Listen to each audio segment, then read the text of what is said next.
Assalamualaikum warahmatullahi wabarakatuh. Selamat datang kembali di channel YouTube Dunia Beda, tempat di mana takdir bisa berbalik dalam sekejap mata. Pernahkah kalian membayangkan, diusir seperti binatang hanya karena sebuah piring pecah, sementara ibu di rumah sedang muntah darah menanti ajal? Namaku Intan. Dan ini adalah kisahku. Kisah tentang harga diri yang diinjak-injak sepatu mahal, dan tentang bagaimana aku terjebak dalam sangkar emas seorang pria konglomerat yang menganggapku hanya mainan. Apakah aku akan selamat, atau justru hancur lebur di dalam istana itu? Simak kisahnya. Namun sebelumnya bagi yang beragama Islam saya sarankan untuk menuliskan sholawat Nabi Muhammad agar kelak sholawat ini menjadi saksi untuk mendapat syafaat di akhirat. Like dan subscribe ke channel ini sangat membantu menambah wawasan dan membantu kami membuat cerita baru yang menghibur. Namaku Intan. Usiaku baru 21 tahun. Tapi rasanya aku sudah hidup selama 100 tahun dengan beban yang meremukan tulang punggungku. Hari ini, Jakarta sedang menangis. Hujan turun begitu deras seolah langit mengerti betapa hancurnya hatiku saat ini. Aku berjalan tertatih menyusuri trotoar basah di kawasan Jakarta Selatan, tanpa payung, tanpa jaket, hanya bermodalkan kemeja putih yang sudah berubah warna menjadi kusam dan rok hitam yang jahitannya mulai lepas di bagian bawah. Dingin. Sangat dingin sampai gigiku bergemeretak sendiri. Tapi rasa dingin di kulitku ini tidak sebanding dengan rasa perih di ulu hatiku. Aku lapar. Sungguh, aku sangat lapar. Terakhir kali aku makan adalah kemarin sore. Itu pun hanya sisa nasi kering yang kurendam air hangat agar mengembang dan bisa mengganjal perut. Hari ini, aku belum menelan apapun selain ludahku sendiri dan air hujan yang tidak sengaja masuk ke mulutku. Setiap langkah yang kuambil terasa berat, seolah ada rantai besi yang mengikat kakiku. Beberapa jam yang lalu adalah mimpi buruk yang ingin sekali aku hapus dari ingatanku selamanya. Aku bekerja sebagai tukang cuci piring di sebuah restoran mewah di kawasan Senopati. Gajinya tidak seberapa, tapi cukup untuk membeli obat ibu dan bayar sewa petak kontrakan kami di daerah Tambora yang sempit dan pengap. Tadi siang, restoran sedang sangat ramai. Suara denting garpu dan pisau beradu dengan piring mahal terdengar seperti musik kematian di telingaku yang sedang pusing karena kelaparan. Aku berusaha bekerja secepat mungkin, meski tanganku gemetar karena gula darahku turun drastis. Tiba-tiba, perang. Suara pecahan keramik menghentikan segalanya. Hening seketika. Musik jazz di restoran itu seolah mati mendadak. Seorang pelayan senior yang sedang terburu-buru menyenggol lenganku saat aku membawa tumpukan piring kotor yang licin. 3 piring besar jatuh dan hancur berkeping-keping di lantai marmer yang mengkilap. Semua mata tertuju padaku. Tamu-tamu yang wangi dan berpakaian rapi itu menatapku dengan jijik, seolah aku adalah tikus got yang nyasar ke istana mereka. Tatapan mereka menusuk, membuatku merasa telanjang dan hina. Manajer restoran datang dengan wajah merah padam. Tanpa bertanya, tanpa mendengar penjelasanku, dia langsung membentakku di depan semua orang. Suaranya menggelegar memenuhi ruangan. Dasar orang miskin tidak tahu diri. Kamu tahu berapa harga piring ini? Gaji kamu setahun pun tidak akan cukup untuk menggantinya. Pergi dari sini sekarang juga. Kamu saya pecat. Kalimat itu terngiang terus di kepalamu bagaikan kaset rusak yang diputar berulang-ulang. Aku diusir seperti anjing kurap. Bahkan sisa gaji bulan ini tidak diberikan dengan alasan untuk ganti rugi piring pecah itu. Padahal bukan aku yang salah. Demi Allah, bukan aku yang menyenggolnya. Tapi siapa yang akan percaya pada gadis dekil sepertiku dibandingkan pelayan senior yang pandai menjilat itu? Tidak ada. Orang miskin tidak punya hak untuk membela diri di kota sekejam ini. Hukum hanya tajam ke bawah, tapi tumpul ke atas. Sekarang aku berdiri di pinggir jalan, menatap gedung-gedung pencakar langit yang menjulang sombong. Lampu-lampu kota mulai menyala, indah sekali, tapi tidak ada satupun cahaya itu yang milikku. Di saku rokku hanya tersisa uang receh 5.000 rupiah. Cukup untuk naik angkot pulang. Tapi itu berarti aku tidak bisa membelikan ibu obat pereda nyeri. Kalau aku belikan obat, aku harus jalan kaki sejauh 15 km sampai ke rumah. Pilihan yang sulit, tapi bagiku jawabannya sudah jelas. Aku memilih jalan kaki. Demi ibu. Kakiku lecet karena sepatu pantofel murah ini sudah bolong di bagian tumitnya. Setiap langkah adalah siksaan. Air hujan bercampur dengan air mataku. Aku menangis tanpa suara, membiarkan deru kendaraan menyamarkan isak tangisku. Ya Allah, kenapa hidupku seberat ini? Apa salahku? Aku hanya ingin ibu sembuh. Aku hanya ingin kami bisa makan nasi hangat dengan lauk yang layak sekali saja. Apakah itu permintaan yang terlalu muluk untuk hambamu yang hina ini? Setelah 3 jam berjalan, menembus kemacetan dan genangan air, akhirnya aku sampai di gang sempit rumahku. Bau selokan yang meluap karena banjir menyambut hidungku. Ini adalah aroma kemiskinan yang sudah menjadi nafasku sehari-hari. Rumah kami ada di ujung gang. Sebuah petak berukuran 3 kali 4 meter dengan atap seng yang sudah bocor di sana-sini. Tidak ada kasur empuk, tidak ada televisi, hanya ada tikar dan lemari plastik reot. Aku membuka pintu kayu yang engselnya sudah karatan itu pelan-pelan. Bunyi berdecit terdengar menyayat hati. Assalamualaikum, Bu. Intan pulang. Suaraku parau. Di atas kasur tipis yang digelar langsung di lantai semen yang lembab, ibu terbaring lemah. Tubuhnya tinggal tulang berbalut kulit. Wajahnya pucat pasi seperti mayat. Mendengar suaraku, ibu berusaha membuka matanya yang cekung. Matanya redup, seolah nyawa di dalamnya sudah siap terbang kapan saja. Waalaikumsalam. Nak, kamu sudah pulang. Kok basah kuyup begini? Nanti kamu masuk angin. Suara ibu begitu lirih, nyaris tak terdengar. Hatiku hancur berkeping-keping melihatnya. Ibu tidak pernah memikirkan dirinya sendiri, selalu aku yang dikhawatirkan. Padahal ginjal ibu sudah rusak parah. Ibu butuh cuci darah rutin, tapi kami tidak punya biaya. BPJS kami menunggak karena aku tidak sanggup bayar iurannya bulan lalu. Kami dibiarkan membusuk oleh sistem yang katanya menjamin kesehatan rakyat. Aku segera mengganti bajuku yang basah dengan kaos oblong lusuh, satu-satunya baju ganti yang kupunya. Lalu aku mendekati ibu, memijat kakinya yang bengkak dan dingin. Ibu sudah makan. Ibu menggeleng pelan sambil tersenyum tipis. Ibu nunggu kamu. Nak, ibu nggak lapar. Bohong. Aku tahu ibu bohong. Perut ibu berbunyi nyaring tadi. Suara lambung yang kosong dan perih. Aku merogoh saku, mengeluarkan obat pereda nyeri yang kubeli di apotek pinggir jalan tadi dengan uang terakhirku. Uang yang seharusnya untuk ongkosku pulang. Intan cuma bawa obat, Bu. Maaf ya, hari ini restoran sepi jadi Intan gak dapat jatah makan sisa. Intan juga. Intan lupa ambil gaji. Aku terpaksa berbohong. Lidahku keluh rasanya. Aku tidak mungkin bilang kalau aku baru saja dipecat dan dipermalukan. Itu hanya akan membuat penyakit ibu makin parah. Biarlah aku yang menelan pahitnya sendiri. Ibu tersenyum. Senyum yang sangat tulus namun menyakitkan. Tangan ibu yang kasar dan dingin memegang pipiku. Nggak apa-apa, Nak. Asal kamu sehat. Ibu sudah kenyang. Kamu pasti capek. Istirahatlah. Malam itu, hujan semakin deras menghantam atap seng kami. Air menetes tepat di samping tempat tidur ibu. Aku menaruh ember kecil untuk menampungnya. Bunyi tik, tik, tik air yang jatuh ke ember menjadi lagu pengantar tidur kami yang menyedihkan. Perutku melilit hebat karena lapar. Rasanya seperti diperas kuat-kuat. Cacing-cacing di perutku berdemo meminta haknya. Aku memeluk lutut di pojokan kamar, menahan rasa sakit ini sambil menatap wajah ibu yang tertidur gelisah. Tengah malam, ibu terbangun. Batuknya meledak. Suaranya mengerikan, seperti ada yang robek di dalam dadanya. Aku langsung terbangun dan memeluknya. Tubuh ibu panas sekali, seperti bara api. Bu, ibu kenapa? Bu, ibu memuntahkan sesuatu ke telapak tanganku. Cairan kental yang hangat. Aku menyalakan lampu templok kecil kami. Merah. Itu darah.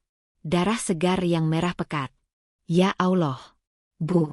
Ibu bertahan ya. Jangan begini, Bu. Intan mohon. Intan takut, Bu. Aku panik setengah mati. Tubuh ibu menggigil hebat.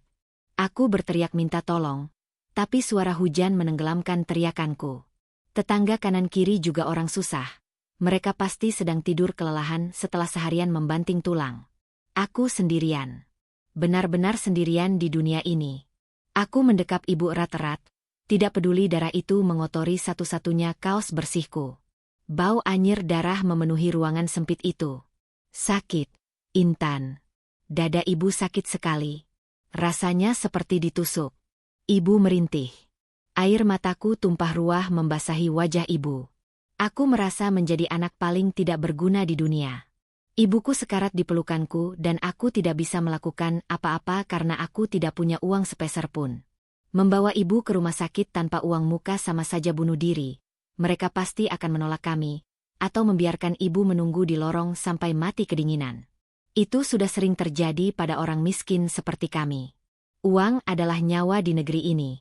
Malam itu aku tidak tidur sedetik pun. Aku terus membisikkan doa, memohon pada Allah agar jangan ambil ibu sekarang. Ambil saja nyawaku, tapi jangan ibu. Ibu adalah satu-satunya alasanku bernafas. Kalau ibu pergi, untuk apa aku hidup di dunia yang kejam ini? Aku rela menukar sisa umurku untuk kesembuhan ibu. Pagi harinya, kondisi ibu sedikit tenang meski nafasnya masih berat dan berbunyi ngik setiap kali menarik nafas. Wajahnya semakin kuning. Aku tahu, aku butuh uang. Banyak uang. Bukan puluhan ribu, tapi jutaan. Dokter pernah bilang ibu harus segera dioperasi dan masuk ruang ICU untuk perawatan intensif. Biayanya bisa ratusan juta. Duit dari mana? Jual ginjal pun belum tentu laku cepat. Apakah aku harus mencuri? Atau aku harus menjual diriku? Pikiran-pikiran gelap mulai menghantuiku.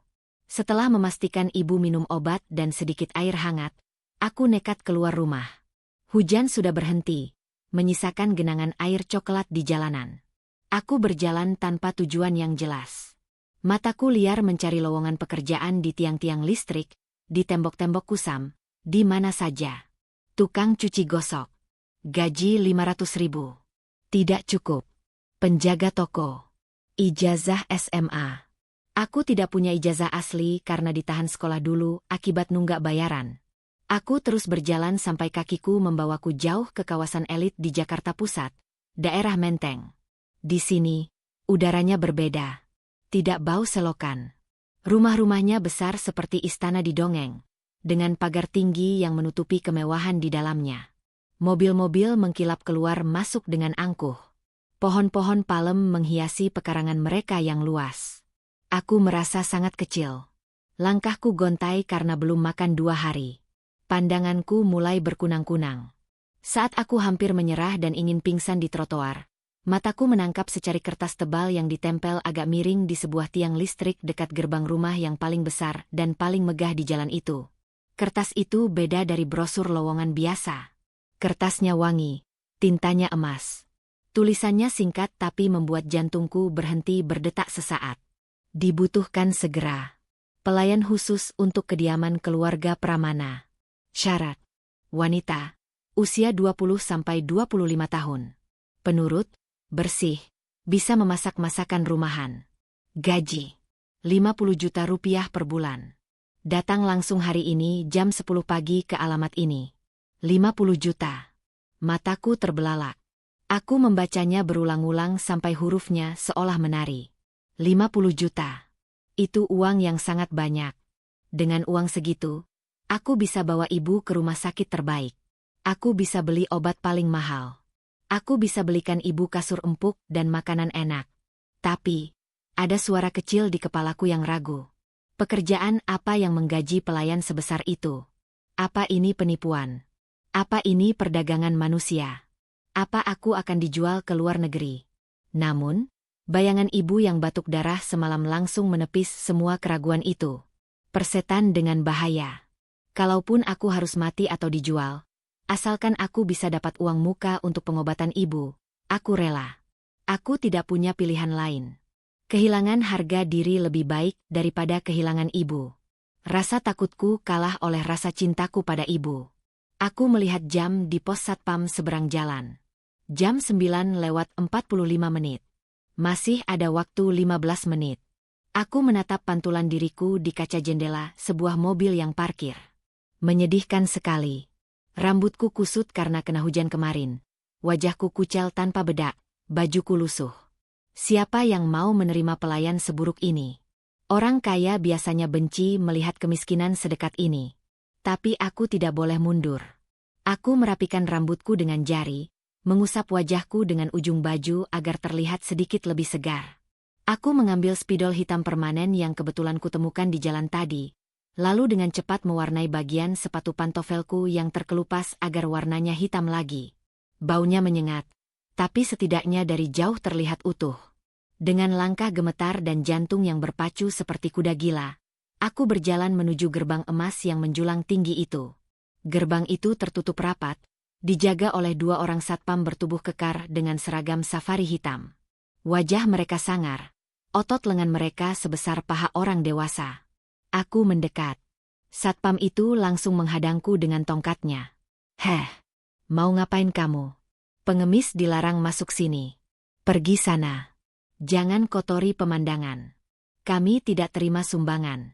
Dada aku sesak dihina seperti itu, tapi aku menelan ludah dan berusaha tegar. Aku meremas ujung bajuku kuat-kuat. "Pak, maaf. Saya bukan pengemis. Saya mau melamar kerja. Saya lihat brosur di tiang sana."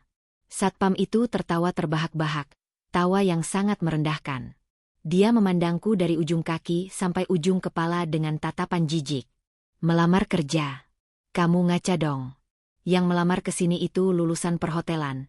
Cantik-cantik, wangi. Lah kamu. Bau apek, sepatu disemir pakai spidol, muka kayak belum makan seminggu. Tuan muda Raihan bisa muntah kalau lihat kamu. Sudah, pergi sana sebelum saya siram pakai air selang." Air mataku hampir jatuh lagi. Ya Allah, kenapa dunia tidak pernah ramah padaku? Kenapa kemiskinan membuatku kehilangan hak untuk diperlakukan sebagai manusia? Tolong Pak, kasih saya kesempatan. Saya bisa kerja apa saja. Suruh saya bersihin got juga saya mau. Ibu saya sakit keras Pak. Saya butuh uang. Tolong Pak, kasihanilah saya. Halah, alasan klise. Semua gembel juga ngomong gitu. Pergi. Satpam itu mendorong bahuku kasar. Tenaganya kuat sekali sampai aku terhuyung dan jatuh terduduk di aspal panas. Lututku menghantam batu kerikil. Darah segar mengalir. Perih sekali. Tapi rasa perih di lutut tidak sebanding dengan rasa sakit di hatiku yang diinjak-injak.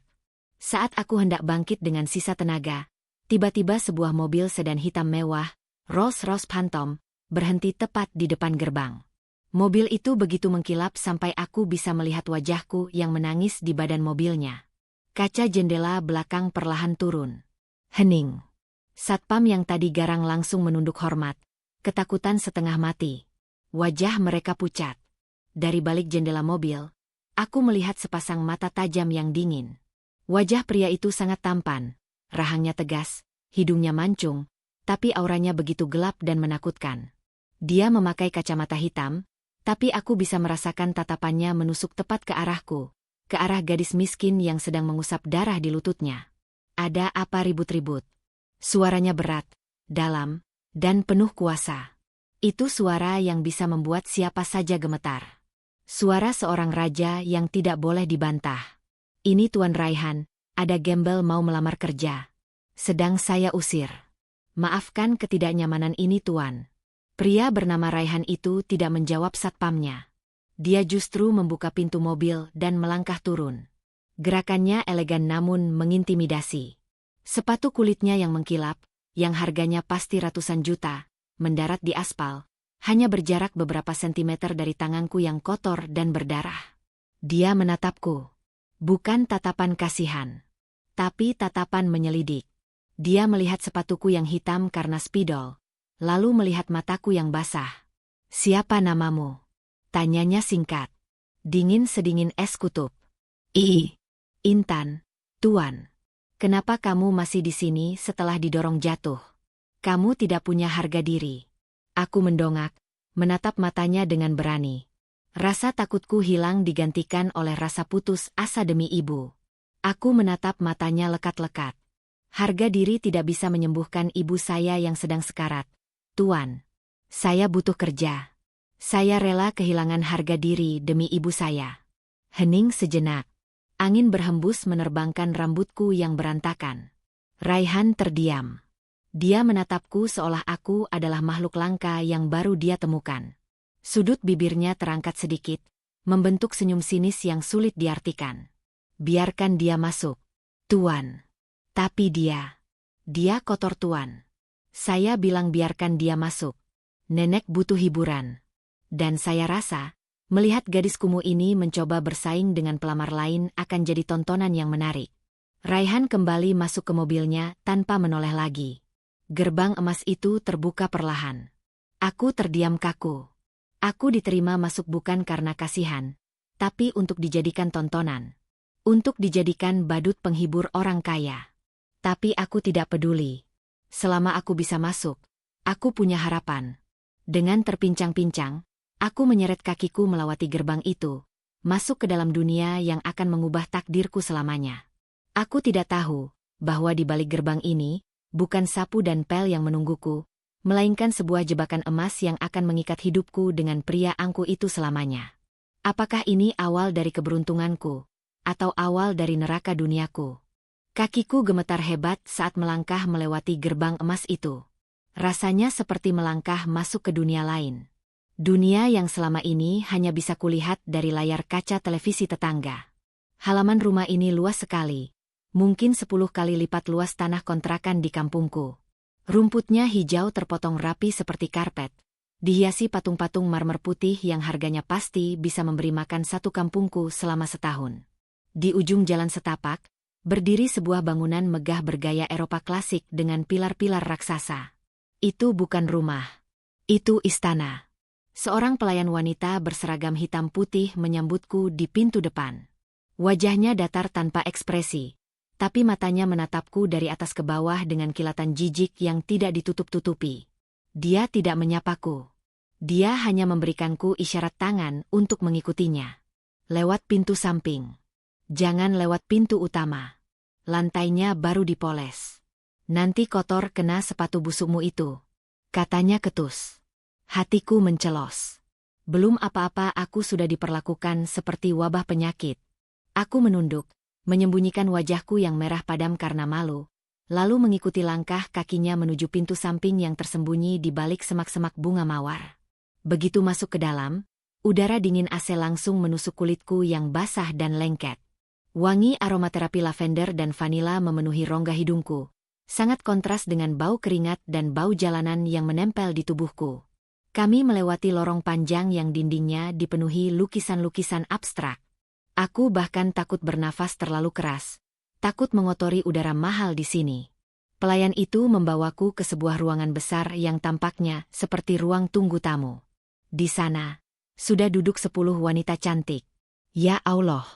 Aku merasa duniaku runtuh seketika. Mereka semua terlihat sempurna.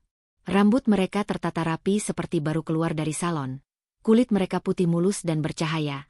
Pakaian mereka adalah setelan kerja modis yang pas di badan. Aroma parfum mahal menguar dari tubuh mereka. Mereka sedang sibuk membedaki wajah atau merapikan lipstik saat aku masuk. Begitu aku melangkah masuk, keheningan melanda ruangan itu. 10 pasang mata menatapku. Awalnya mereka bingung, lalu tatapan itu berubah menjadi tatapan mengejek. Beberapa dari mereka bahkan menutup hidung secara terang-terangan. Ya ampun, ini siapa? Kok ada gembel nyasar ke sini? Satpamnya tidur ya? Seorang wanita berambut pirang ikal dengan blazer merah menyala nyeletuk keras-keras. Teman di sebelahnya tertawa kecil. Mbak, pintu dapur umum bukan di sini. Ini ruang seleksi asisten pribadi Tuan Raihan. Salah alamat kamu, kata wanita lain yang memegang kipas tangan. Aku berdiri mematung di dekat pintu, tidak berani duduk di sofa beludru yang empuk itu. Aku takut bajuku yang kotor akan meninggalkan noda. Aku meremas ujung kemejaku yang lusuh, berusaha menahan air mata yang mendesak keluar. Saya juga pelamar kerja, Mbak. Jawabku pelan, suaraku bergetar. Hah, pelamar kerja. Ngelamar jadi apa? Jadi keset kaki. Tawa mereka meledak. Tawa yang renyah tapi menyakitkan. Rasanya seperti ditampar berkali-kali di wajah. Aku menundukkan kepala dalam-dalam. Ingat Intan. Ingat ibu. Ingat wajah ibu yang pucat. Ingat darah yang keluar dari mulut ibu. Kamu harus kuat. Kamu harus tebal muka. Anggap saja gonggongan mereka adalah angin lalu. Aku memilih berdiri di pojokan ruangan, menjauh dari mereka. Aku memejamkan mata, berdoa dalam hati kepada Allah agar memberiku kekuatan. Tak lama kemudian, pintu ganda di ujung ruangan terbuka. Seorang pria parubaya dengan setelan jas hitam rapi masuk. Rambutnya sudah memutih semua, tapi tubuhnya tegap. Wajahnya kaku dan serius. Dia adalah Pak Dharma, kepala pelayan kepercayaan keluarga Pramana. Semua pelamar langsung diam dan berdiri tegak, memasang senyum paling manis yang mereka punya. Selamat pagi. Saya Dharma. Saya yang akan menguji kalian hari ini. Suaranya tegas dan berwibawa. Matanya menyapu seluruh ruangan, dan berhenti sejenak saat melihatku di pojokan. Alisnya berkerut sedikit, seolah heran melihat makhluk sepertiku ada di sana, tapi dia profesional. Dia tidak mengusirku. Kalian semua ada di sini untuk posisi pelayan khusus Tuan Muda Raihan. Gaji 50 juta rupiah, fasilitas apartemen, dan asuransi kesehatan kelas 1.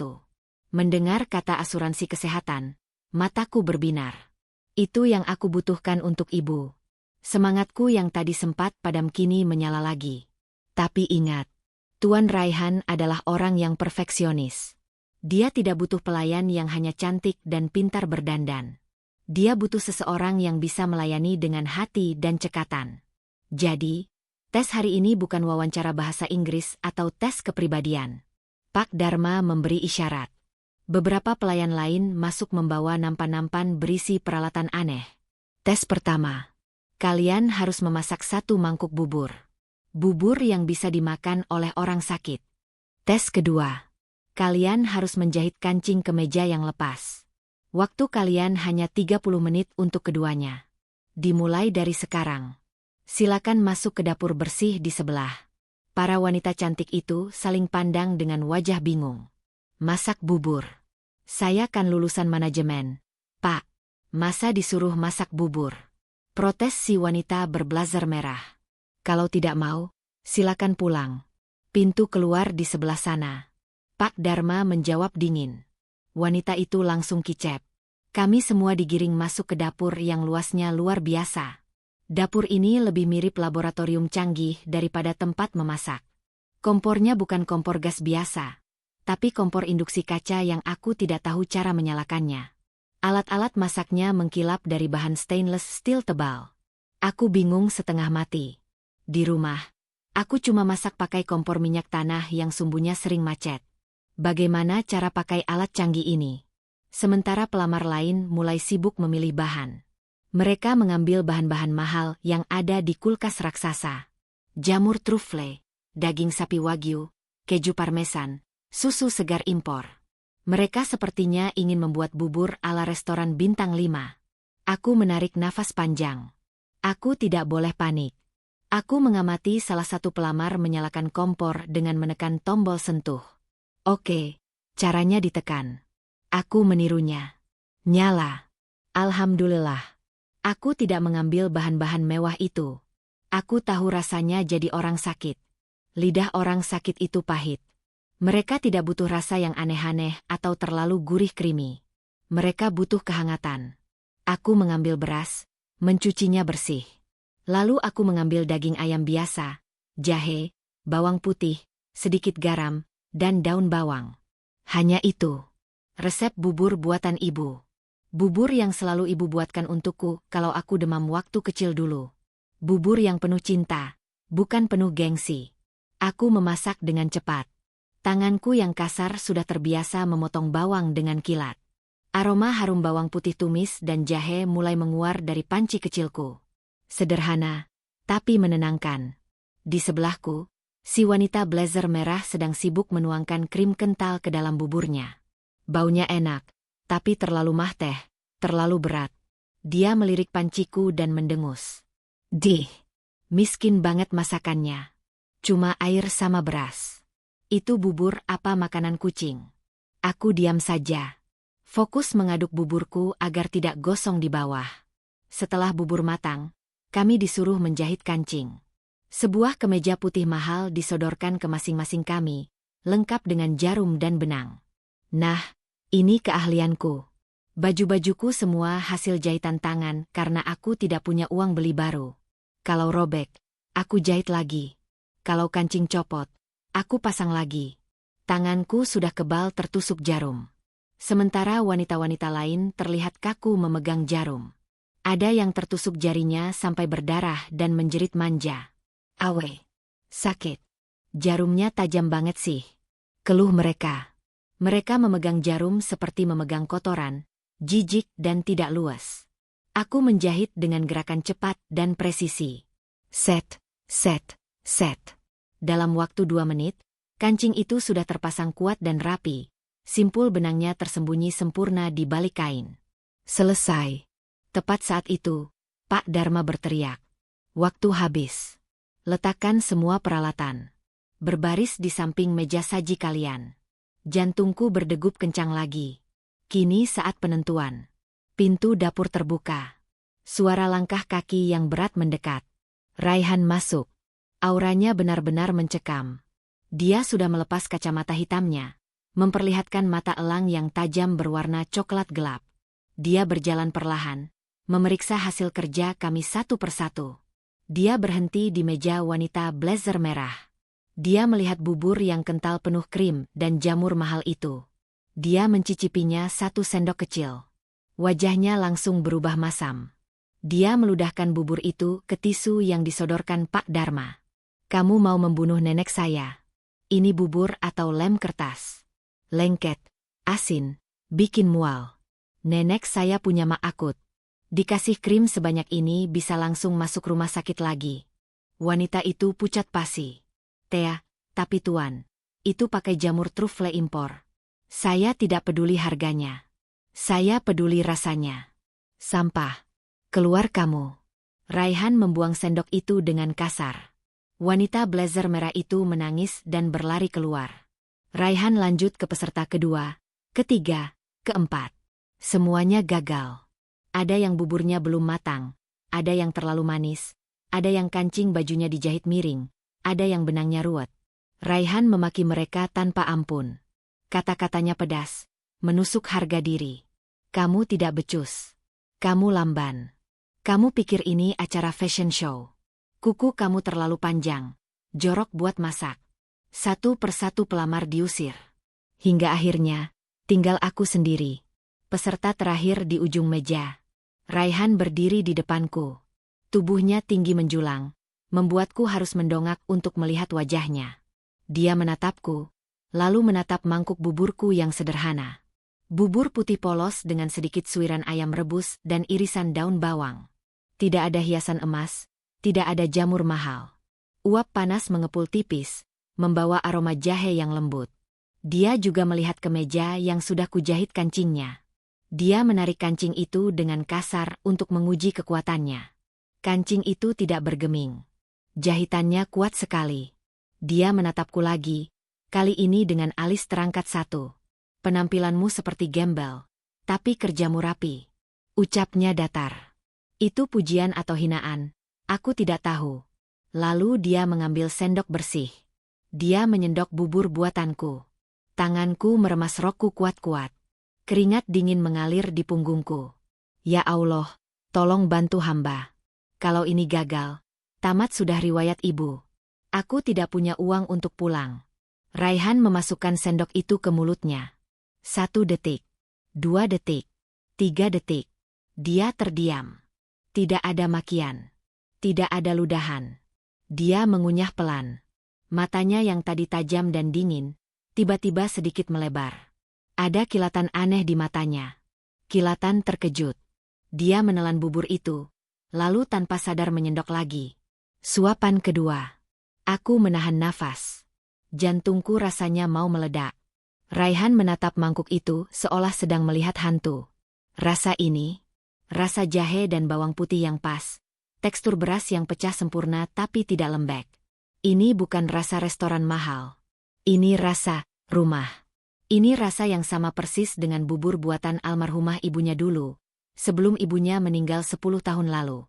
Rasa yang sudah lama hilang dari lidahnya yang terbiasa makan makanan mewah tapi hampa. Raihan mengangkat wajahnya, menatapku tajam. Kali ini tatapannya berbeda. Sangat intens.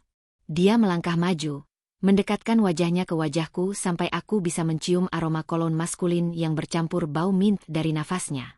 Jarak kami begitu dekat, membuatku mundur ketakutan sampai pinggangku menabrak meja dapur. "Siapa yang mengajarimu resep ini?" Suaranya rendah, hampir berbisik tapi penuh penekanan. Ibu saya, Tuan. Itu resep ibu saya." Jawabku gagap. Raihan terdiam lama, meneliti setiap inci wajahku yang kucal. Lalu dia menegakkan tubuhnya kembali dan menoleh ke Pak Dharma yang berdiri menunggu perintah. "Dharma." "Ya, Tuan." "Usir yang lain. Tutup gerbang. Kita ambil yang satu ini." Aku nyaris tidak percaya pendengaranku. "Aku diterima." Tapi belum sempat aku bersyukur. Raihan melanjutkan kalimatnya dengan nada yang membuat bulu kuduku meremang. "Bawa dia ke ruang kerjaku sekarang. Mandikan dia, ganti bajunya, buang baju gembelnya itu. Dan siapkan map merah di mejaku." "Map merah? Bukan kontrak kerja biasa." Pak Dharma terlihat kaget. Matanya membelalak menatap tuannya. "Tuan, maksud Tuan map merah itu? Perjanjian pernikahan kontrak." "Tapi dia hanya gadis kampung, Tuan. Lakukan saja perintah saya." Raihan memotong ucapan Pak Dharma dengan dingin, lalu berbalik pergi meninggalkan dapur tanpa menoleh lagi padaku. Kakiku lemas. Aku merosot berpegangan pada meja dapur. Pernikahan kontrak. Apa maksudnya? Aku melamar jadi pelayan. Kenapa jadi pernikahan? Apa aku akan dijadikan istri simpanan? Apa aku akan dijadikan budak nafsu? Pikiranku kacau balau. Tapi bayangan ibu yang batuk darah kembali muncul. Uang 50 juta. Bahkan mungkin lebih kalau aku menuruti kemauannya. Pak Dharma mendekatiku. Wajahnya kini terlihat sedikit iba. "Ayo, Nona. Jangan buat Tuan Raihan menunggu. Nasibmu sekarang ada di tangannya." Aku mengangguk pasrah. Aku mengikuti langkah Pak Dharma menuju kamar mandi mewah untuk dibersihkan. Seperti domba yang dimandikan sebelum disembelih. Aku tidak tahu bahwa keputusan Raihan menerima buburku hari ini adalah awal dari badai besar yang akan memporak-porandakan hatiku. Aku masuk ke kandang serigala, dan pintunya baru saja dikunci dari luar. Tubuhku gemetar hebat saat dua pelayan wanita menyeretku masuk ke dalam kamar mandi yang luasnya mungkin setara dengan seluruh rumah kontrakanku. Dindingnya dilapisi marmer hitam yang dingin, dan ada sebuah batu putih besar di tengah ruangan yang sudah berisi air hangat berbusa. Uap panas mengepul, membawa aroma mawar dan cendana yang menenangkan, tapi bagiku, aroma ini terasa mencekik. "Lepas bajumu. Cepat." Tuan Raihan tidak suka menunggu. Perintah salah satu pelayan itu dengan nada datar. Dia memegang sikat punggung seolah siap mengulitiku. Aku memeluk tubuhku sendiri, mundur selangkah hingga punggungku menabrak dinding dingin. Rasa malu merayap naik ke wajahku. Aku belum pernah telanjang di depan orang asing. "Biar saya mandi sendiri, Mbak. Tolong, saya malu." "Malu kamu bilang. Tuan memerintahkan kami untuk memastikan kamu bersih total. Tidak ada kutu. Tidak ada daki, tidak ada bau apek kemiskinan yang tersisa. Kami harus menyikatmu sampai mengkilap." Tanpa mendengarkan permohonanku, mereka menarik ke meja lusuhku. Kancing yang tadi pagi kukancingkan dengan penuh harapan, kini lepas berhamburan ke lantai. Aku menangis. Aku menangis bukan karena sakit fisik, tapi karena rasanya harga diriku sedang dikuliti selapis demi selapis. Aku diperlakukan bukan seperti manusia, tapi seperti mobil kotor yang masuk ke tempat pencucian otomatis. Mereka menggosok kulitku dengan kasar menggunakan spons tebal. Sabun cair yang harganya pasti mahal itu terasa perih di luka-luka lecet kakiku. Mereka mencuci rambutku yang kusam berkali-kali sampai busanya melimpah ruah, membilasnya, lalu memberinya masker rambut yang wangi. "Lihat daki ini. Hitam sekali. Kamu mandi pakai air got ya selama ini?" Cemooh pelayan itu sambil menyiram tubuhku dengan shower air hangat yang deras. Aku hanya diam, membiarkan air mata bercampur dengan air shower. Dalam hati aku menjerit memanggil nama ibu. "Bu, maafkan Intan. Intan diperlakukan seperti hewan di sini demi obat ibu. Setelah hampir 1 jam disiksa dalam kemewahan itu, aku disuruh keluar. Mereka mengeringkan tubuhku dengan handuk tebal yang sangat lembut. Lalu, mereka tidak memberiku seragam pelayan hitam putih seperti yang mereka pakai. Mereka memberiku sebuah dress selutut berwarna krim berbahan sutra halus. Baju ini indah sekali. Sangat sederhana tapi terlihat elegan. Pakai ini. Dan jangan banyak tanya. Aku menurut. Saat aku melihat pantulan diriku di cermin besar setinggi plafon, aku nyaris tidak mengenali gadis di sana.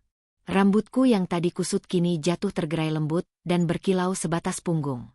Wajahku yang kucel kini terlihat bersih, memperlihatkan kulit asliku yang ternyata kuning langsat meski agak pucat. Baju mahal itu membalut tubuh kurusku dengan pas. Aku terlihat cantik. Tapi mata di cermin itu adalah mata yang penuh ketakutan dan luka. Mata seorang tawanan. Sudah selesai. Ayo, ikut kami ke ruang kerja Tuan. Aku digiring keluar, melewati lorong-lorong sunyi berlantaikan kayu jati yang mengkilap. Langkah kakiku tidak lagi berbunyi karena aku diberi sandal rumah yang empuk. Kami berhenti di depan sebuah pintu kayu jati raksasa yang diukir dengan motif naga yang rumit. Aura di depan pintu ini saja sudah membuat bulu kuduku berdiri. Tok, tok, tok. Masuk. Suara Raihan terdengar dari dalam, berat dan menggema. Pelayan itu membuka pintu, mendorongku masuk pelan, lalu menutup pintu itu kembali dari luar. Klik. Bunyi kunci pintu terdengar. Aku terperanjat. Dikunci. Kenapa harus dikunci? Aku berdiri kaku di dekat pintu. Ruangan ini gelap, hanya diterangi oleh lampu meja belajar dan cahaya redup dari jendela besar yang tertutup tirai tebal. Udaranya dingin menusuk, seperti masuk ke dalam kulkas raksasa. Aroma tembakau mahal dan kopi pahit memenuhi ruangan. Di ujung sana, di balik meja kerja kayu eboni yang besar, Raihan duduk di kursi kebesarannya. Dia membelakangiku, menatap ke arah jendela luar. Asap rokok mengepul tipis dari tangannya. Duduk. Perintahnya tanpa menoleh. Aku berjalan dengan kaki gemetar mendekati kursi di depan mejanya. Aku duduk di ujung kursi, tanganku meremas kain rokku yang halus. Jantungku berdetak begitu kencang sampai rasanya sakit di dada. Raihan memutar kursinya perlahan. Dia menatapku. Matanya menyapu penampilanku dari atas ke bawah. Tatapannya tajam, menilai, seperti seorang pembeli yang sedang memeriksa barang dagangan di pasar. Ada kepuasan tipis di matanya melihat perubahanku, tapi wajahnya tetap datar dan dingin seperti tembok beton. Lumayan. Setidaknya kamu sudah tidak terlihat seperti gembel pinggir jalan. Ucapnya pedas. Dia mematikan rokoknya di asbak kristal, lalu mengambil sebuah map berwarna merah darah yang tergeletak di atas meja. Dia melempar map itu ke hadapanku. Buka dan baca. Aku mengambil map itu dengan tangan gemetar. Map merah. Pak Dharma tadi bilang ini map merah. Perlahan aku membukanya. Mataku terbelalak membaca judul dokumen di halaman pertama. Surat perjanjian pernikahan kontrak pihak pertama. Raihan Pramana pihak kedua, Intan. Nafasku tercekat. Pernikahan kontrak. Aku mengangkat wajahku, menatap Raihan dengan bingung dan takut. Tuan, ini apa maksudnya? Saya melamar jadi pelayan. Tuan. Saya mau kerja bersih-bersih. Bukan menikah. Raihan menyandarkan punggungnya, melipat kedua tangannya di dada. Saya tidak butuh pelayan. Pelayan di rumah ini sudah ada 50 orang. Yang saya butuhkan adalah seorang istri. Istri boneka yang bisa diam, penurut, dan bisa memberikan saya keturunan untuk syarat warisan kakek saya. Dia mengatakannya dengan santai, seolah sedang membicarakan cuaca hari ini. Keturunan. Tuan mau anak dari saya? Iya. Dokter bilang genetik orang miskin sepertimu biasanya kuat. Tahan banting, jarang sakit, dan subur. Saya butuh pewaris yang kuat. Dan kamu butuh uang, kan? Kata-katanya sungguh menghina. Dia menganggapku sapi perah. Dia menganggap rahimku hanya pabrik bayi. Kemarahanku memuncak. Rasa tersinggungku meledak mengalahkan rasa takutku. Aku berdiri, membanting map itu kembali ke meja. Saya memang miskin, Tuan. Saya memang butuh uang. Tapi saya bukan pelacur yang bisa tuan beli rahimnya. Saya punya harga diri. Saya mau kerja halal. Kalau tuan tidak butuh pelayan, saya permisi. Aku membalikkan badan, hendak lari menuju pintu. Air mataku sudah menggenang. 1 miliar. Langkahku terhenti. Kakiku seperti dipaku ke lantai. 1 miliar rupiah. Tunai. Detik ini juga saya transfer. Plus biaya pengobatan ibumu sampai sembuh total. Di rumah sakit terbaik, kamar VVIP, dokter spesialis dari Singapura. Raihan mengucapkan tawaran itu dengan nada tenang, penuh kemenangan. Dia tahu kartu asku. Dia tahu kelemahanku. Aku terdiam kaku. 1 miliar. Angka nolnya ada berapapun aku tak sanggup membayangkan. Dengan uang itu, ibu bukan hanya sembuh, kami bisa membeli rumah yang layak. Ibu tidak perlu tidur di lantai lagi. Ibu tidak perlu makan nasi sisa lagi. Tapi, menikah tanpa cinta. Menyerahkan kesucianku pada pria angkuh ini. Menjadi istri kontrak yang akan dibuang setelah melahirkan. Raihan bangkit dari kursinya. Aku mendengar langkah kakinya mendekat. Suara sepatu kulitnya mengetuk lantai kayu tok, tok, tok, semakin dekat, hingga aku bisa merasakan hawa panas tubuhnya di punggungku. Dia membisikkan kalimat racun itu tepat di telingaku. Pikirkan ibumu, Intan. Dia sedang sekarat di gubuk reot itu kan? Dia batuk darah kan? Kalau kamu keluar dari pintu ini sekarang demi mempertahankan harga diri konyolmu itu, silakan. Tapi ingat, kalau besok ibumu mati karena tidak ada biaya, kamulah pembunuhnya. DG. Kalimat itu menohok jantungku. Pembunuh. Kalau ibu mati karena aku menolak uang ini, aku pembunuhnya. Raihan berjalan memutari tubuhku, lalu berdiri di depanku. Dia mengangkat daguku dengan jari telunjuknya, memaksaku menatap matanya yang kelam. Harga dirimu tidak bisa dipakai buat beli tabung oksigen. Kesucianmu tidak bisa dipakai buat bayar cuci darah. Di dunia ini, uang adalah Tuhan kedua, Intan. Jadi, pilih mana? Harga diri, atau nyawa ibumu? Air mataku tumpah deras membasahi pipi, melewati jari Raihan yang menyentuh daguku. Aku benci dia. Demi Allah aku benci pria ini. Dia iblis berwajah malaikat. Dia memanfaatkan penderitaanku untuk kepentingannya sendiri. Tapi aku lebih benci kenyataan bahwa dia benar. Aku tidak punya pilihan. Tuan. Tuan jahat sekali. Ucapku lirih di sela isak tangis. Saya pebisnis, Intan. Saya bukan relawan sosial. Tanda tangan kontrak itu, dan ibumu selamat. Tolak, dan kamu bisa pulang untuk menyiapkan pemakaman ibumu. Raihan melepaskan daguku kasar, lalu menyodorkan pena emas ke arahku. Tiba-tiba, ponsel tua di saku rokku bergetar. Ponsel jadul yang layarnya sudah retak. Itu panggilan dari nomor tetangga sebelah rumah. Perasaanku tidak enak. Halo, Intan. Intan, kamu di mana? Cepat pulang. Suara Bu Tejo, tetanggaku, terdengar panik dan histeris. Ibumu Tan. Ibumu kejang-kejang. Darahnya keluar banyak banget dari hidung. Ini kami bingung mau bawa kemana. Nggak ada ambulan yang mau datang kalau nggak ada jaminan uang. Cepat pulang Tan, sebelum terlambat. Ibumu manggil-manggil nama kamu terus. Tubuhku lemas seketika. Ponsel itu hampir jatuh dari tanganku. Ibu. Ibu kejang. Tuan. Tolong. Ibu saya kritis. Aku menatap Raihan dengan pandangan memohon. Aku berlutut di kakinya. Aku membuang semua sisa harga diriku. Biarlah aku jadi pengemis, asalkan ibu selamat. Tolong Tuan, pinjami saya uang dulu buat bawa ibu ke rumah sakit. Saya janji akan kerja apa saja seumur hidup saya buat bayar hutang. Jangan paksa saya nikah, Tuan. Saya mohon. Raihan menatapku dingin dari ketinggian. Dia tidak tersentuh sedikitpun melihat aku bersujud di kakinya mencium ujung sepatunya. Tidak ada pinjaman. Ini transaksi jual-beli. Tanda tangan, uang cair. Tidak tanda tangan, saya tidak peduli. Waktumu tinggal sedikit. Mungkin 5 menit lagi ibumu lewat. Dia kejam. Dia benar-benar kejam. Dengan tangan gemetar hebat dan pandangan kabur tertutup air mata, aku bangkit berdiri. Aku menyambar pena emas di meja itu. Aku membuka halaman terakhir map merah itu. Di sana, di atas materai 10.000, tertulis nama Intan. Maafkan Intan, Bu. Intan jual diri Intan demi ibu. Semoga Allah mengampuni Intan. Sret. Sret. Aku menggoreskan tanda tanganku di atas kertas itu. Tanda tangan yang menjadi segel kehancuran masa depanku. Tanda tangan yang meresmikan aku sebagai istri bayaran. Begitu aku meletakkan pena, Raihan langsung mengambil map itu.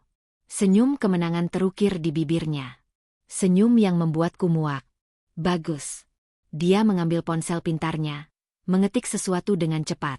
Dharma. Bawa tim medis terbaik dan ambulan VVIP ke alamat gadis ini sekarang. Bawa ibunya ke rumah sakit Medistra. Masukkan ke ICU. Pastikan dia selamat. Uang bukan masalah. Satu kalimat dari mulutnya, dan nasib ibu berubah.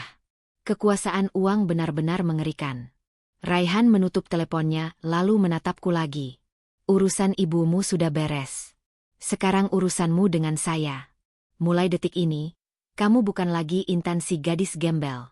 Kamu adalah Nyonya Raihan Pramana. Kamu milik saya. Tubuhmu, nafasmu, hidupmu, milik saya. Dia melangkah mendekat, mengurungku di antara tubuhnya dan meja kerja. Wajahnya mendekat ke wajahku, nafasnya menerpa bibirku. Aku memejamkan mata ketakutan, air mata masih mengalir deras. Dan malam ini juga, kita akan menikah secara sah di depan penghulu. Persiapkan dirimu. Apa? Malam ini. Tuan, tapi, saya belum siap. Saya tidak tanya kesiapan kamu. Nenek saya akan datang besok pagi. Sebelum dia datang, buku nikah harus sudah ada di tangan saya. Raihan memencet tombol intercom di mejanya. Dharma, panggilkan penghulu langganan kita.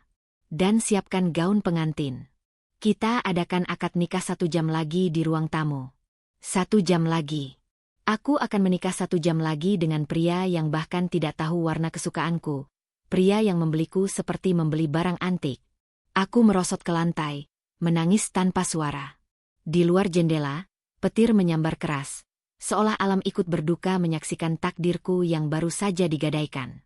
Aku selamat dari kemiskinan, tapi aku masuk ke dalam neraka yang lebih menyakitkan. Neraka bernama pernikahan tanpa cinta. Bagaimanakah malam pertamaku nanti?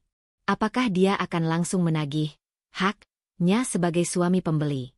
1 jam. Hanya 1 jam waktu yang dibutuhkan untuk mengubah statusku dari seorang gadis miskin yang tidak punya apa-apa, menjadi seorang istri dari konglomerat paling berpengaruh di Jakarta. Tapi ini bukan dongeng Cinderella. Cinderella berdansa dengan pangeran karena cinta, sedangkan aku berdiri di sini karena terpaksa menjual kebebasanku demi nyawa ibu. Aku duduk di depan meja rias besar di sebuah kamar rias tamu. 3 orang penata rias ternama bekerja cepat di wajah dan rambutku.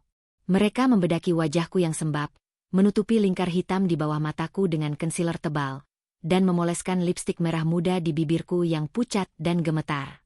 Lihat, nyonya muda cantik sekali. Sayang matanya bengkak. Nanti kalau difoto jangan cemberut ya. Nya. Senyum sedikit. Ucap salah satu penata rias sambil menyasak rambutku. Aku hanya diam. Bagaimana aku bisa tersenyum saat hatiku sedang menangis darah? Mereka memakaikan aku sebuah kebaya putih rancangan desainer terkenal. Kebaya itu indah sekali, bertabur payet kristal Swarovski yang berkilauan ditimpa cahaya lampu. Kain batiknya halus, membalut pinggulku dengan sempurna. Di kepalaku, dipasangkan untayan bunga melati segar yang wanginya menusuk hidung. Wangi melati yang biasanya identik dengan kebahagiaan pengantin. Malam ini bagiku baunya seperti bunga tabur di pemakaman. Pemakaman masa depanku. Sudah siap. Ayo turun. Tuan Raihan dan penghulu sudah menunggu di bawah. Pak Dharma muncul di pintu. Wajahnya tetap datar, tapi nadanya sedikit mendesak. Aku berdiri. Kakiku terasa berat seolah diseret rantai besi. Aku berjalan perlahan keluar kamar, menuruni tangga memutar yang megah itu. Dari atas tangga, aku bisa melihat ruang tamu yang sudah disulap menjadi tempat akad nikah dadakan. Ada meja kecil berlapis kain putih, sepasang kursi Tiffany, dan beberapa orang saksi yang aku tidak kenal sama sekali. Mungkin mereka karyawan Raihan yang dibayar untuk tutup mulut. Di sana, duduk di kursi pengantin pria, Raihan terlihat gagah dengan beskap putih dan peci hitam. Punggungnya tegap, auranya dingin dan mengintimidasi. Dia tidak menoleh sedikit pun saat aku menuruni tangga. Dia sibuk melihat jam tangannya, seolah pernikahan ini hanyalah rapat bisnis yang membuang waktunya. Aku duduk di sampingnya. Jarak kami sangat dekat, tapi rasanya ada tembok es tebal yang memisahkan kami. Aku tidak berani menatap wajahnya. Aku hanya menunduk menatap tanganku yang dingin berkeringat di pangkuan. Baik, karena mempelai wanita sudah hadir. Mari kita mulai saja. Kasihan Tuan Raihan pasti sibuk. Ucap Pak Penghulu yang sepertinya sudah diberi amplop tebal, agar tidak banyak tanya kenapa walinya bukan ayah kandungku, melainkan wali hakim, karena ayahku sudah meninggal sejak aku kecil. Prosesi itu berjalan begitu cepat. Raihan menjabat tangan Pak Penghulu dengan mantap. Suaranya terdengar lantang dan tidak ragu sedikitpun. Saya terima nikah dan kawinnya Intan binti Fulan dengan mas kawin tersebut dibayar tunai. Sah. Sah. Alhamdulillah. Kata, sah. Itu menggema di ruangan besar itu, memantul di dinding-dinding marmer, lalu menghantam dadaku dengan keras. Air mata yang sudah kutahan sekuat tenaga akhirnya jebol juga. Satu tetes jatuh membasahi kebaya mahal di pahaku. Sekarang aku sudah menjadi istri. Istri sah dari Raihan Pramana. Tapi tidak ada kebahagiaan. Tidak ada pelukan hangat. Raihan, silakan pasangkan cincin dan cium kening istrinya. Pinta Pak Penghulu sambil tersenyum lebar. Raihan mendengus pelan, seolah kesal harus melakukan drama ini. Dia mengambil tangan kananku dengan kasar. Dia menyelipkan cincin berlian bermata biru yang sangat besar ke jari manisku. Cincin itu terasa dingin dan berat. Mungkin ini adalah borgol emasku. Lalu aku mencium punggung tangannya sebagai tanda bakti istri. Tangan itu wangi, tapi kaku. Saat aku mengangkat wajah, Raihan mendekatkan bibirnya ke keningku. Dia tidak menciumku. Bibirnya hanya menempel sekilas. Sangat cepat, bahkan tidak sampai 1 detik. Dingin. Tanpa perasaan. Hanya formalitas di depan kamera dokumentasi yang dipegang asistennya. Setelah penghulu dan saksi pulang membawa amplop tebal mereka, suasana rumah kembali sepi dan mencekam. Raihan langsung melepaskan pecinya dan melemparnya ke sofa. Dia melonggarkan kerah beskapnya, lalu menatapku yang masih berdiri kaku di tengah ruangan. Jangan mimpi kita akan ada resepsi. Tugasmu cuma 1. Masuk kamar, tunggu saya di sana. Saya harus menelpon rumah sakit untuk cek kondisi ibumu. Dia berjalan pergi begitu saja menuju ruang kerjanya, meninggalkan pengantin wanitanya sendirian di ruang tamu yang luas itu. Pak Dharma menghampiriku. Mari, Nyonya Intan. Saya antar ke kamar utama. Kamar utama. Jantungku berdegup kencang lagi. Kamar pengantin. Malam pertama. Ketakutan itu kembali menyergap. Apa yang akan dia lakukan padaku nanti? Kamar utama itu ada di lantai 2, di ujung lorong sebelah kanan. Pintu ganda dibuka. Dan aku ternganga. Kamar ini lebih luas dari lapangan badminton di kampungku. Lantainya dilapisi karpet bulu tebal. Di tengah ruangan, ada ranjang king size bertiang kelambu yang sudah dihiasi kelopak mawar merah berbentuk hati. Ada lilin-lilin aromaterapi yang menyala remang-remang. Ini dekorasi untuk pengantin yang saling mencinta. Untuk kami, ini terasa seperti ejekan. Pak Dharma menutup pintu. Aku sendirian lagi. Aku berjalan mendekati jendela kaca besar yang menampilkan pemandangan kota Jakarta di malam hari. Lampu-lampu gedung di kejauhan terlihat indah, tapi aku merasa terkurung dalam sangkar emas di menara tinggi. Tring. Ponselku bergetar lagi. Pesan masuk dari nomor tak dikenal. Ternyata itu nomor perawat rumah sakit. Selamat malam, Mbak Intan. Kami dari RS Medistra mengabarkan, Ibu Mbak Intan sudah masuk ruang ICU. Kondisinya stabil, pendarahan sudah berhenti, dan sekarang sedang tidur karena pengaruh obat. Dokter spesialis sudah menanganinya. Semua biaya sudah lunas deposit 1 miliar. Mbak tidak perlu khawatir. Aku membaca pesan itu sambil menangis. Kali ini tangis lega. Pengorbananku tidak sia-sia. Ibu selamat. Ibu ditangani dokter terbaik. Terima kasih ya Allah. Biarlah aku menderita di sini, asal ibu sembuh. Aku menghapus air mataku. Aku harus kuat. Aku harus melayani suamiku, siapapun dia, sejahat apapun dia, karena dia yang menyelamatkan nyawa ibu. Aku berniat untuk menjadi istri yang baik sebagai balas budi. Klek. Pintu kamar terbuka. Tubuhku menegang. Raihan masuk. Dia sudah berganti pakaian. Dia tidak lagi memakai baju pengantin, tapi hanya memakai kaos oblong putih polos dan celana tidur panjang kotak-kotak. Wajahnya terlihat lelah. Dia menutup pintu dan menguncinya. Bunyi kunci diputar membuat nyaliku ciut. Dia berjalan menuju ranjang, mengambil bantal guling, lalu melempar bantal itu ke arah sofa panjang di sudut ruangan. Mulai malam ini, dan seterusnya, itu tempat tidurmu. Dia menunjuk sofa itu dengan dagunya. Aku bengong. Maksud Tuan. Jangan panggil Tuan kalau di dalam kamar. Panggil Mas. Nenek saya bisa curiga kalau dengar kamu panggil Tuan. Dan ya, kamu tidur di sofa. Saya tidak sudi berbagi ranjang dengan wanita asing, apalagi yang asal-usulnya dari lingkungan kumuh. Saya takut ada kutu atau penyakit kulit yang nempel di sprei mahal saya.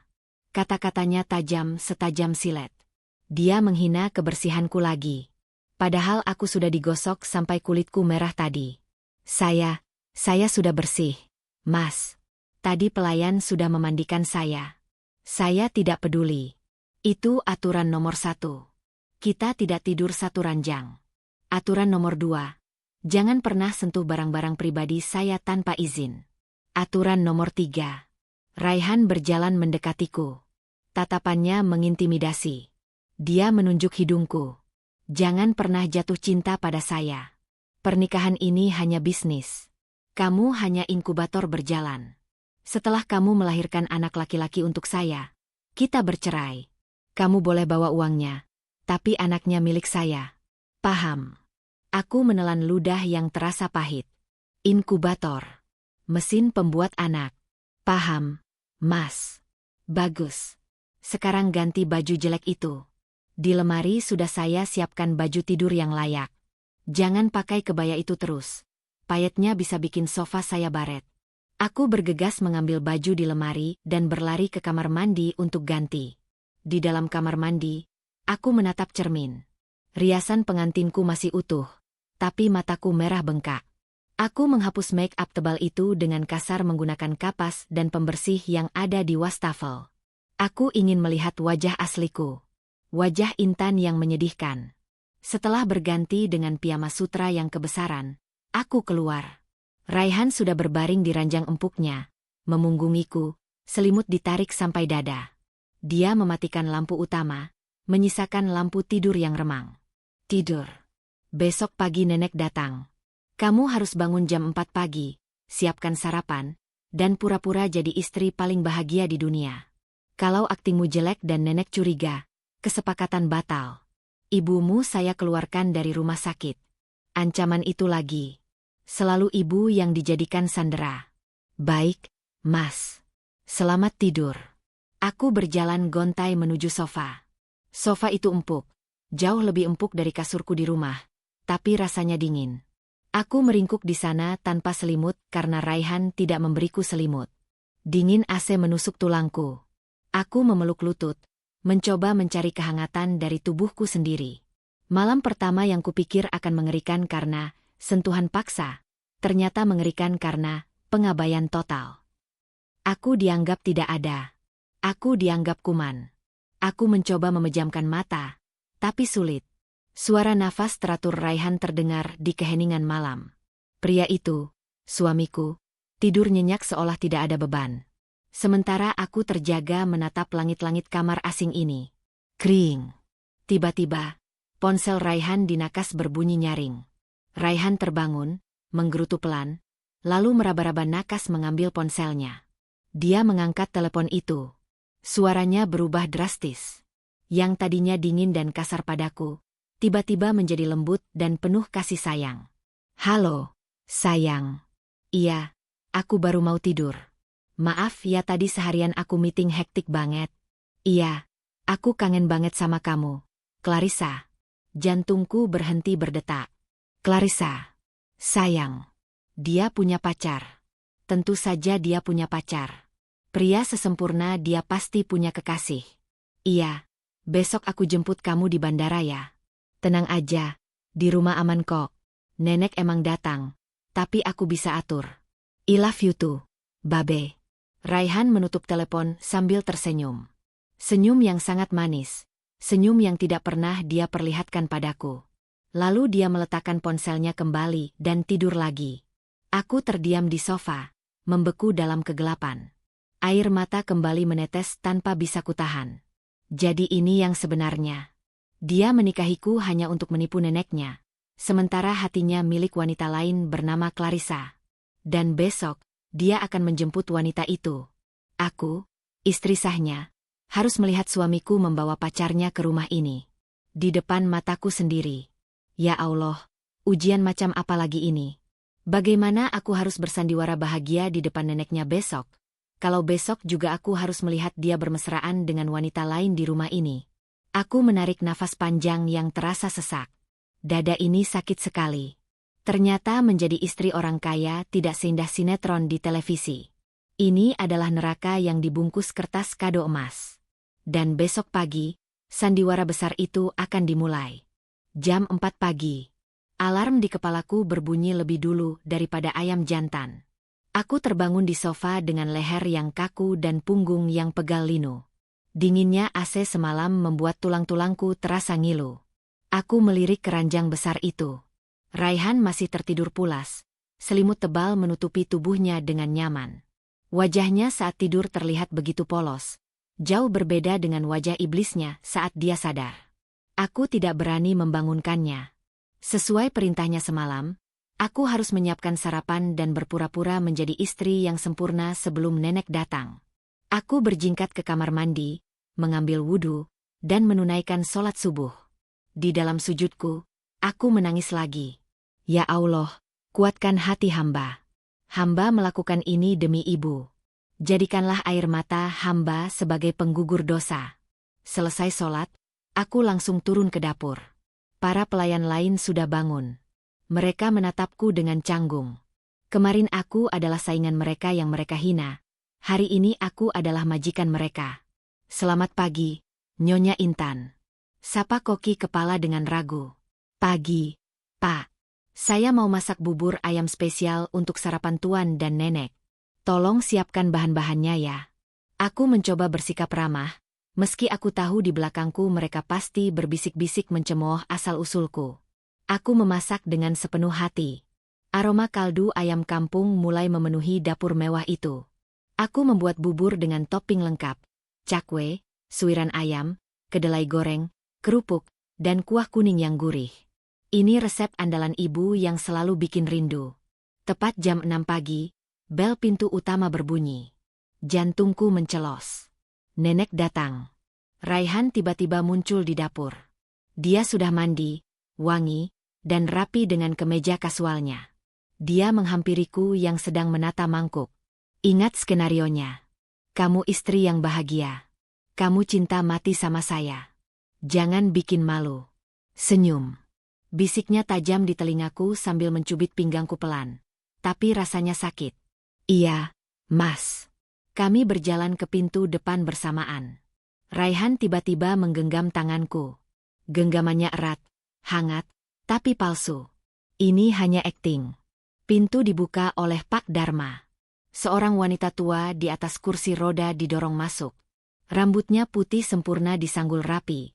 Wajahnya penuh kerutan tapi memancarkan aura bangsawan yang kuat. Matanya tajam, persis seperti mata Raihan. Ini Nenek Rima, matriark keluarga Pramana yang ditakuti semua orang. Oma, selamat datang. Raihan langsung berlutut memeluk neneknya dengan manja. Sandiwara dimulai. Cucu kesayangan Oma. Kamu tambah ganteng, tapi kurus. Pasti kerja terus ya. Nenek Rima mengelus pipi Raihan, lalu tatapannya beralih padaku yang berdiri menunduk di samping pintu. Tatapan itu menyelidik, tajam, dan penuh penilaian. Jadi, ini istrimu. Raihan berdiri, merangkul pundakku mesra. Iya, Oma. Kenalkan, Ini Intan, istri Raihan. Aku memberanikan diri maju. Aku tidak menjabat tangannya seperti orang modern. Aku berlutut di depan kursi rodanya, meraih tangan kanannya yang keriput, lalu mencium punggung tangannya dengan takzim. Lama. Aku menempelkan hidungku di tangannya, menyalurkan rasa hormat yang tulus, bukan pura-pura. Seperti aku menghormati ibuku sendiri. Assalamualaikum, Oma. Saya Intan. Maaf kalau penyambutan kami kurang berkenan. Nenek Rima terdiam. Dia tidak langsung menarik tangannya. Dia justru memegang daguku, mengangkat wajahku agar dia bisa melihat mataku. Kamu santun sekali. Jarang ada gadis muda zaman sekarang yang mau cium tangan orang tua sampai membungkuk begini. Biasanya mereka cuma cipika-cipiki asal nempel pipi karena takut bedaknya luntur. Nenek Rima tersenyum tipis. Senyum yang tulus. Kamu cantik, Intan. Wajahmu teduh. Raihan, kamu pintar cari istri. Oma kira kamu bakal nikah sama model-model menor yang cuma incar harta itu. Dada aku berdesir. Pujian itu terasa hangat. Tapi di sisi lain, aku merasa bersalah karena membohongi orang tua sebaik ini. Ayo masuk, Oma. Intan sudah masak bubur spesial buat Oma. Raihan mendorong kursi roda nenek ke ruang makan. Di sana, nenek makan bubur buatanku dengan lahap. Enak. Ini enak sekali. Persis masakan ibumu dulu, Raihan. Raihan tersenyum kaku. Iya, Oma. Intan memang jago masak. Itu yang bikin Raihan jatuh cinta. Bohong. Kamu jatuh cinta karena rahimku subur. Mas. Teriakku dalam hati. Suasana sarapan itu berjalan sangat hangat. Nenek Rima banyak bercerita tentang masa kecil Raihan. Aku mendengarkan dengan antusias, tertawa di saat yang tepat, dan melayani Raihan dengan telaten. Mengambilkan minum, mengelap sudut bibirnya dengan tisu. Raihan pun membalasnya dengan elusan di kepalaku. Kalau dilihat orang luar, kami adalah pasangan paling romantis di dunia. Tapi setiap kali tangan Raihan menyentuhku, aku merasa ada duri yang menusuk kulitku. Tiba-tiba, di tengah tawa nenek, terdengar suara langkah kaki sepatu hak tinggi yang berisik dari arah ruang tamu. Tak. Siapa itu pagi-pagi begini? Tanya nenek heran. Wajah Raihan langsung berubah. Matanya berbinar. Senyum palsunya lenyap digantikan senyum asli yang lebar. Ah, itu sekretaris Raihan, Oma. Ada berkas penting yang harus ditanda tangan. Sebentar ya. Raihan berdiri tergesa-gesa, meninggalkan buburnya yang belum habis. Dia berjalan cepat ke ruang tamu. Perasaanku tidak enak. Sekretaris macam apa yang datang hari Minggu pagi? Aku pamit pada nenek untuk menyusul Raihan, dengan alasan mau menawarkan minum. Saat aku sampai di ambang pintu ruang tamu yang membatasi dengan ruang keluarga, aku melihat pemandangan yang meremukkan jantungku. Seorang wanita cantik, sangat cantik, berdiri di sana. Rambutnya pirang kemerahan, kulitnya putih susu, tubuhnya tinggi ramping dibalut dres pendek selutut yang memperlihatkan kakinya yang jenjang. Tas branded bergelayut di lengannya. Itu Clarissa. Sayang. Raihan setengah berlari dan langsung memeluk wanita itu erat-erat. Clarissa membalas pelukannya, melingkarkan tangannya di leher Raihan. Mereka berpelukan mesra, seolah dunia hanya milik berdua. Aku berdiri mematung di balik pilar. Nafasku sesak. Di ruang makan ada istri sahnya yang sedang menjamu neneknya, tapi di ruang tamu dia memeluk wanita lain. Raihan, jangan kencang-kencang. Nanti bajuku kusut. Clarissa tertawa manja. Aku kangen banget sama kamu. Kenapa baru sampai sekarang? Pesawatnya Delaya. Raihan mencium puncak kepala Clarissa. Ciuman yang penuh cinta. Ciuman yang tidak pernah dia berikan padaku. Aku menahan air mata. Sakit. Sakit sekali rasanya. Padahal aku tahu ini pernikahan kontrak. Padahal aku tahu dia tidak mencintaiku. Tapi melihat suamiku memuja wanita lain di rumah kami sendiri, rasanya seperti ditikam pisau berkarat. Tiba-tiba, Clarissa melihat ke arahku. Matanya menyipit. Yang, itu siapa? Kok ngintip-ngintip di situ? Pelayan baru ya? Raihan menoleh. Dia melihatku. Wajahnya langsung datar kembali. Tatapannya dingin memperingatkanku. Oh, dia?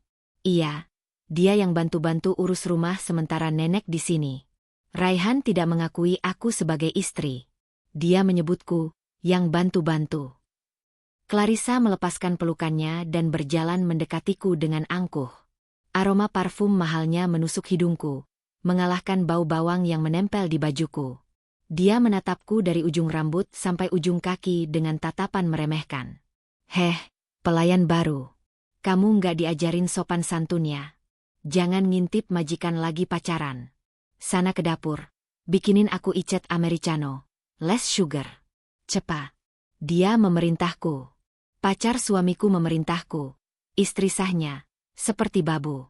Aku menatap Raihan, berharap dia membelaku.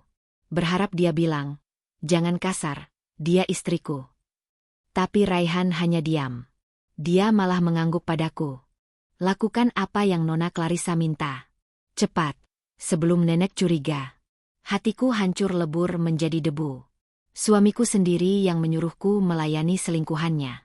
Baik, Nona. Permisi. Jawabku dengan suara tercekat. Aku berbalik menuju dapur. Air mataku jatuh satu persatu ke lantai. Aku menyeduh kopi itu dengan tangan gemetar. Aku memasukkan es batu dengan amarah yang tertahan. Ingin rasanya aku siram kopi ini ke wajah wanita itu. Tapi aku ingat ibu. Aku ingat uang 1 miliar.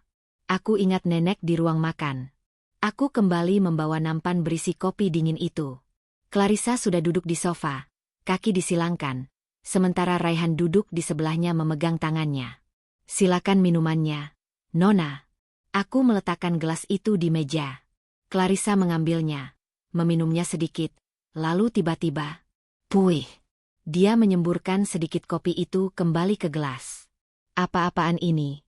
Pahit banget. Kamu mau ngeracunin aku ya? Gula cairnya mana? Aku bilang less sugar, bukan no sugar. Dasar bodoh. Clarissa meletakkan gelas itu dengan kasar sampai isinya tumpah membasahi meja dan membasahi sedikit tas mahalnya. Tasku. Raihan, lihat pelayan goblok ini. Tas Hermes aku basah. Ini mahal tahu. Clarissa menjerit histeris. Dia berdiri dan mendorong bahuku keras-keras. Raihan langsung panik. Dia bukan mengecek keadaanku yang hampir jatuh. Dia malah mengambil tisu dan buru-buru mengelap tas Clarissa. Maaf sayang, maaf. Nanti aku belikan yang baru ya. Jangan marah. Lalu Raihan menatapku dengan mata melotot marah. Kamu bisa kerja nggak sih? Bikin kopi saja nggak becus. Minta maaf sama Clarissa sekarang. Bersihkan tasnya. Duniaku berhenti berputar. Aku disuruh minta maaf. Aku disuruh membersihkan tas wanita yang menghinaku di rumahku sendiri.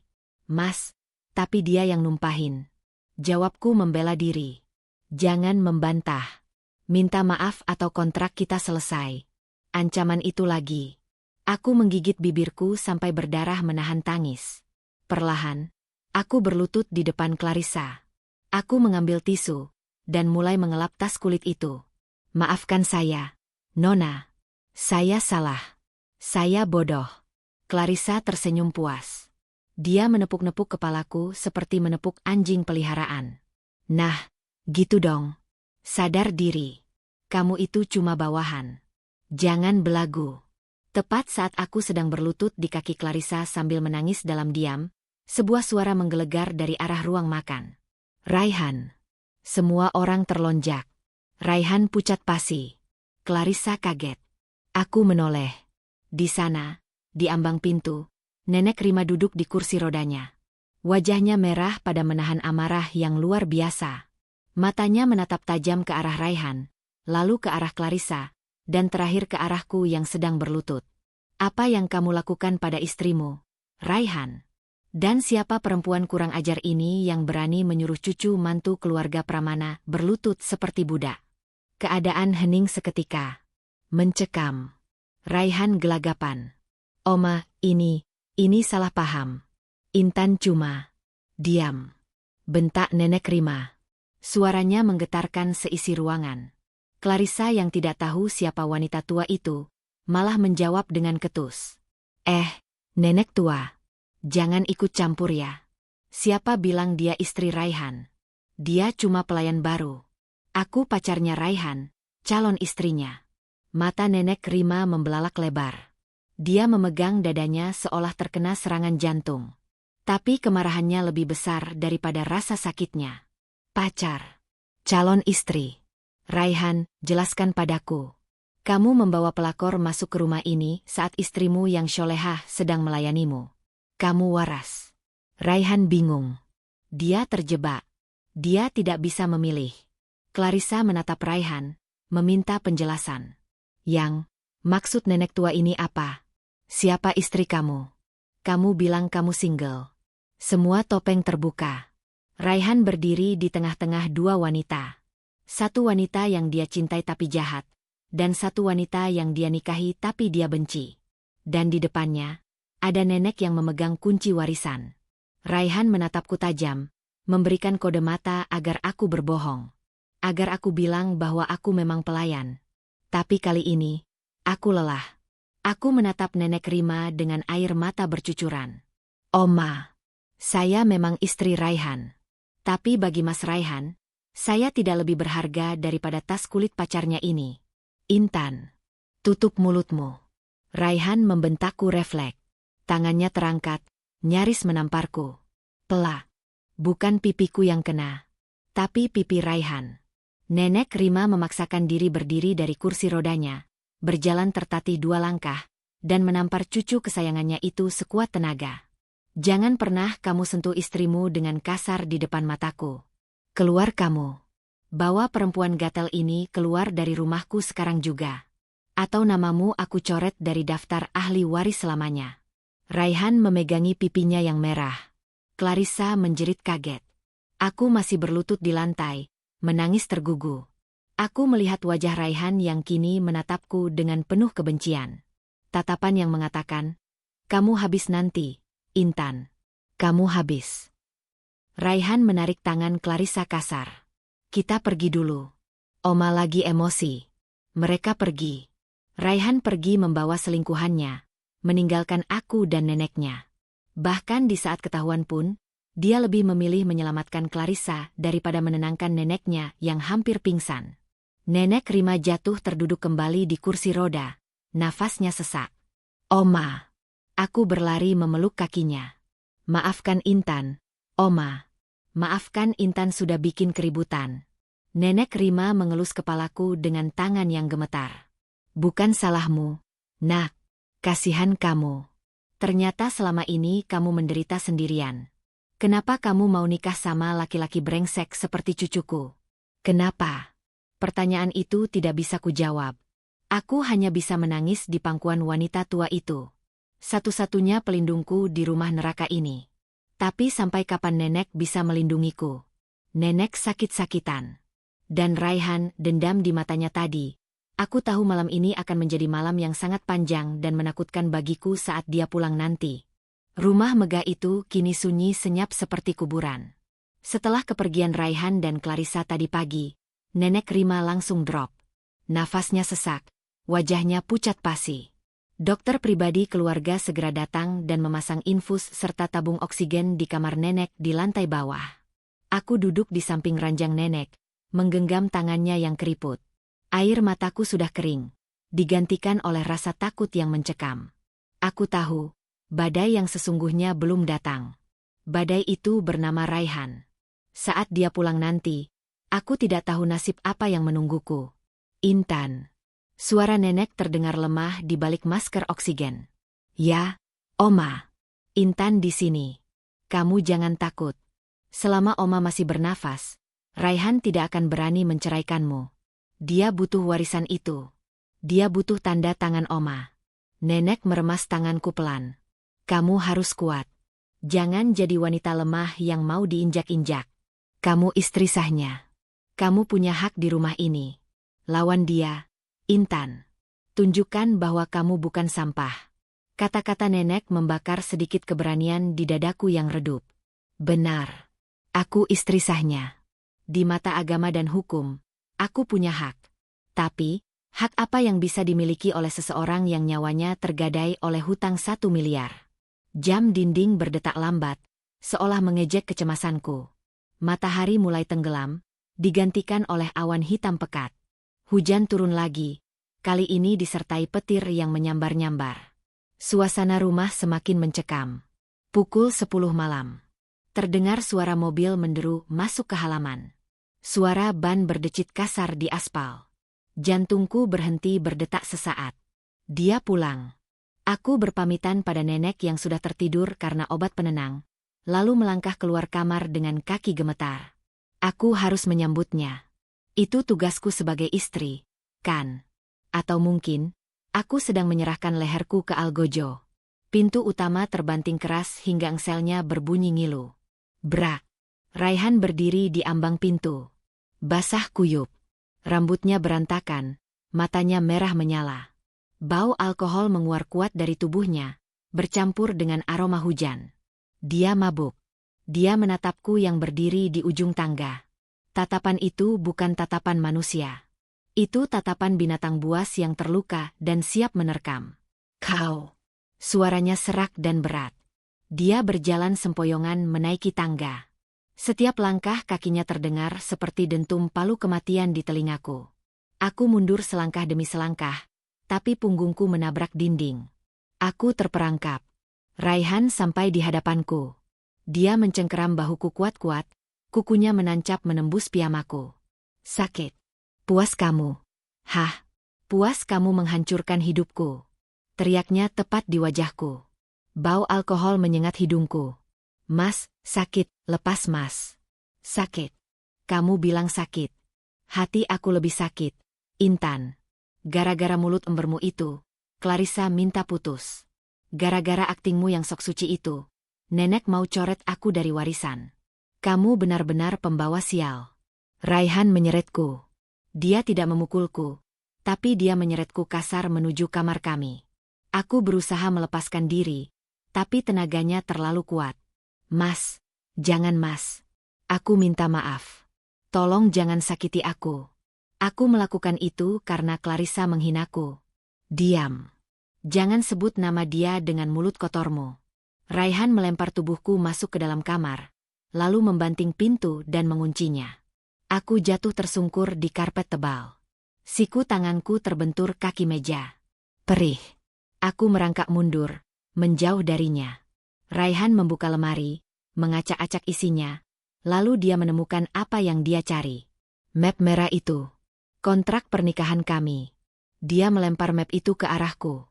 Kertas-kertas berserakan di lantai. Baca klausul nomor 5. Baca dengan keras.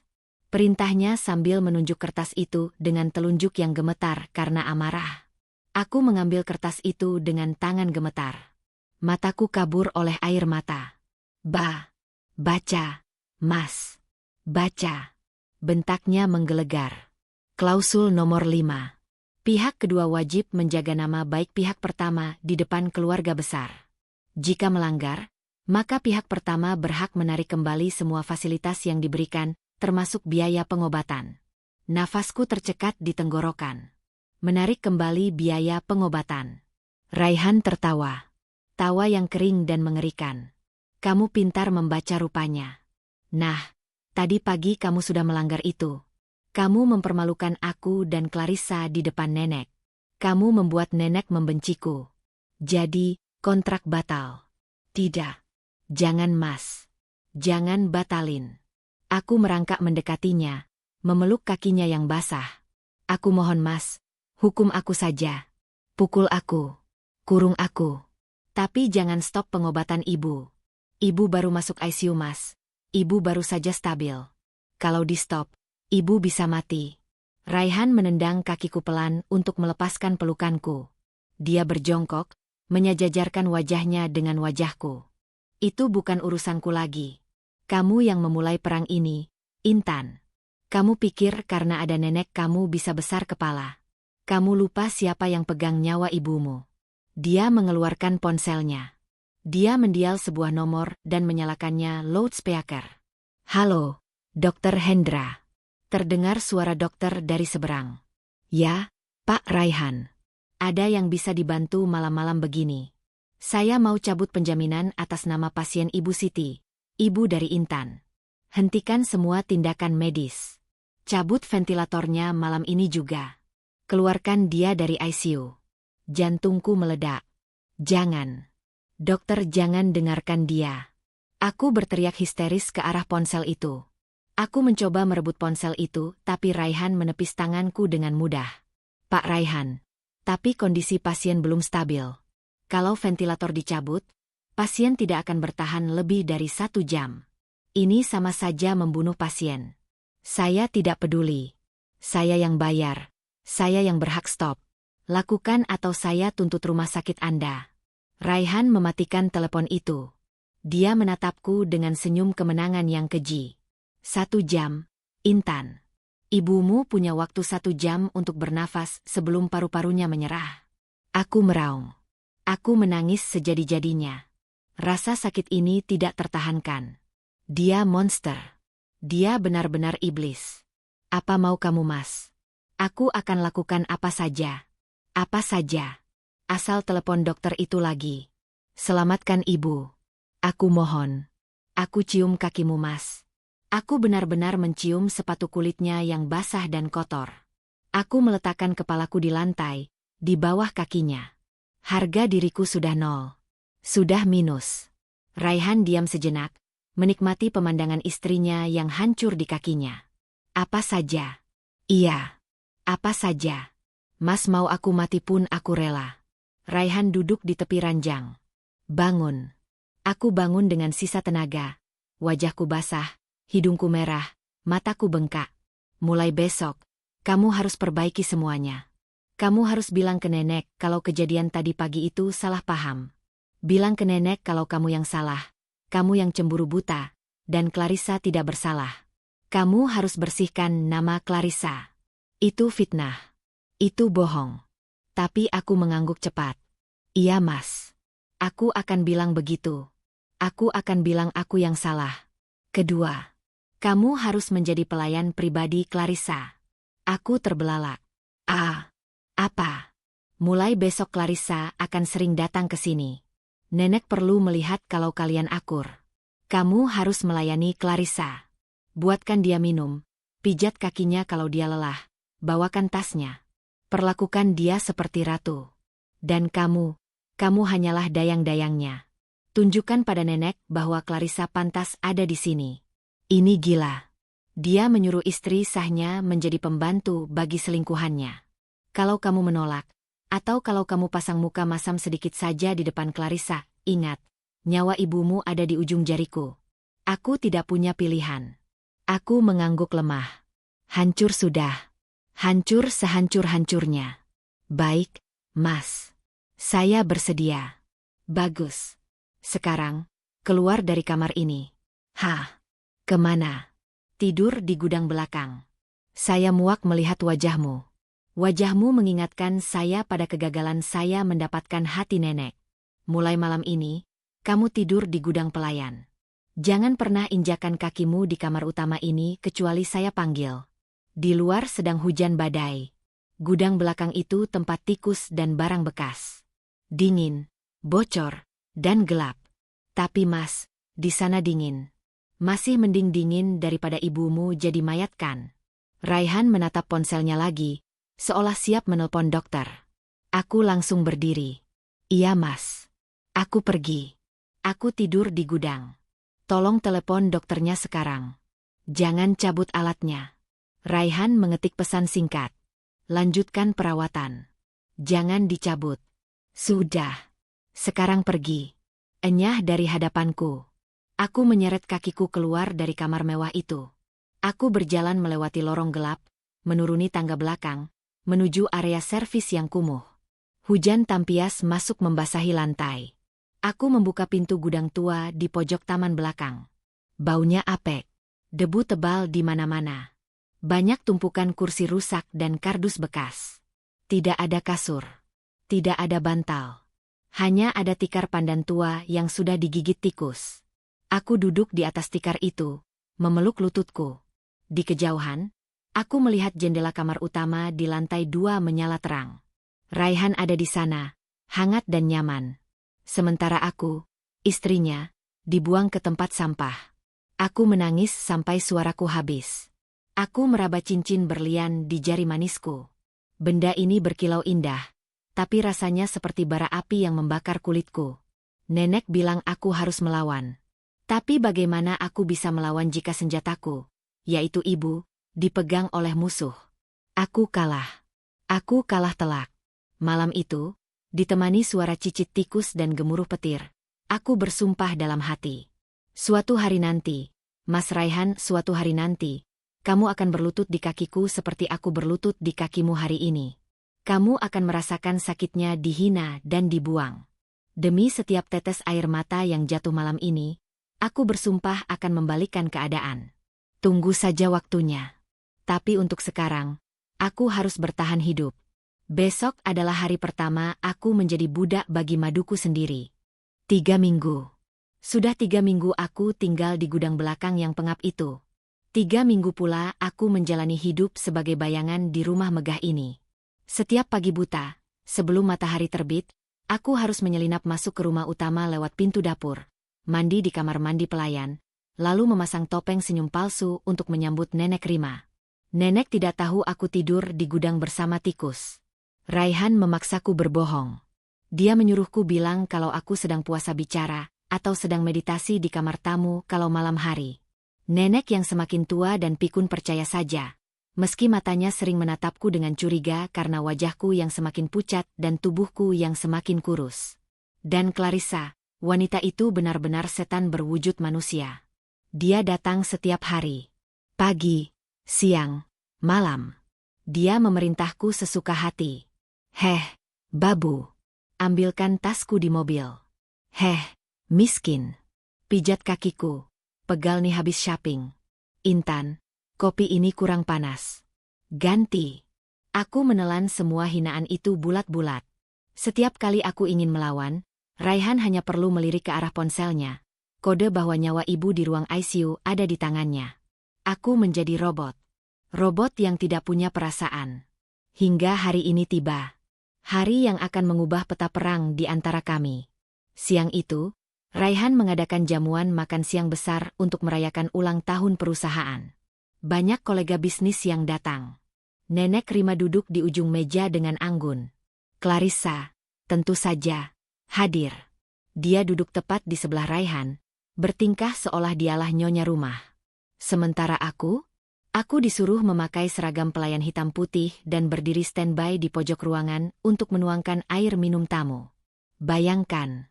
Istri sah disuruh melayani tamu, sementara selingkuhan duduk manis sebagai pendamping suami. Intan, sini. Panggil Clarissa dengan suara manja yang dibuat-buat, tapi matanya memancarkan kilatan jahat. Gelas Raihan kosong. Tuangkan air. Jangan sampai tumpah ya. Awas kalau tumpah. Aku berjalan mendekat dengan teko kristal berat di tangan. Kepalaku pusing sekali hari ini. Sejak bangun tidur tadi, perutku mual hebat dan pandanganku berkunang-kunang. Mungkin masuk angin karena tidur di lantai semen setiap malam. Saat aku menuangkan air ke gelas Raihan, tiba-tiba Clarissa dengan sengaja menyenggol sikuku. Perang. Teko kristal itu jatuh menghantam piring porselen di depan Raihan. Pecah berantakan. Air tumpah membasahi jas mahal Raihan dan gaun sutra Clarissa. Ah, panas. Kamu gila ya? Clarissa menjerit histeris, padahal air itu air dingin. Dia berdiri dan langsung mendorong tubuhku yang lemas. Bruk. Aku jatuh terjerembab ke lantai yang penuh pecahan beling. Telapak tanganku tertusuk kaca.